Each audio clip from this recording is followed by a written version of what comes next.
Magandang umaga mga kaibigan, welcome sa ating vlog. Akala ng maraming mga kaibigan, kapag sinabing United States of America, ang naiisip kaagad ay kaunlaran, matataas na mga gusali, at magagandang mga oportunidad.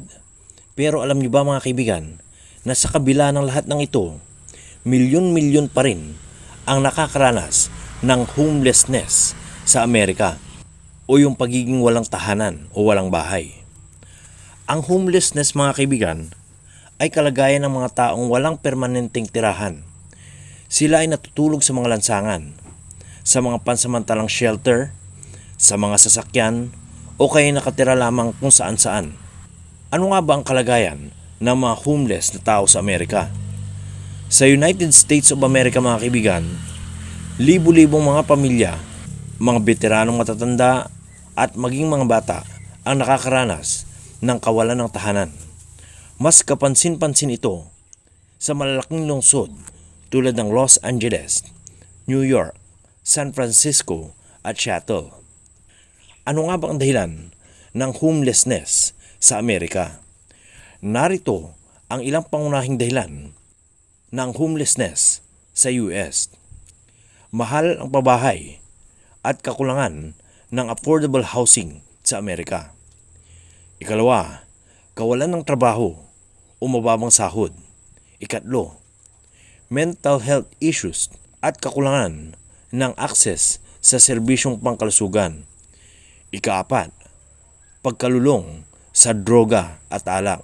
At ang ikalima, domestic violence at problema sa pamilya. Sino-sino nga ba ang apektado ng homelessness sa Amerika? Nandyan ang mga veterano na nagbabalik mula sa digmaan. Nandyan ang mga pamilyang may anak. Nandyan din ang mga kabataang tumakas sa abusadong tahanan. Nandyan din ang mga taong may kapansanan o mental illness. Ngayon, ano ang magagawa ng gobyerno at organisasyon para matulungan ang mga homeless na tao? May mga programa tulad ng emergency shelters at soup kitchens. Housing First programs, inuuna ang pagbibigay ng bahay bago ibang serbisyo, tulong mula sa mga non-government organization at simbahan, job training at mental health services. Paalala mga kaibigan at mensahe, ang homelessness ay hindi simpleng katamaran. Ito ay sistematikong problema na nangangailangan ng malasakit, tamang pulisiya at pagtutulungan ng pamahalaan at ng komunidad.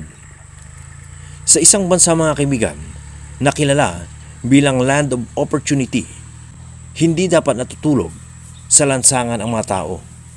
Naway maging paalala ito na ang kaunlaran ay hindi lamang nasusukat sa yaman, kundi sa kung paano natin inaalagaan ang isa't isa.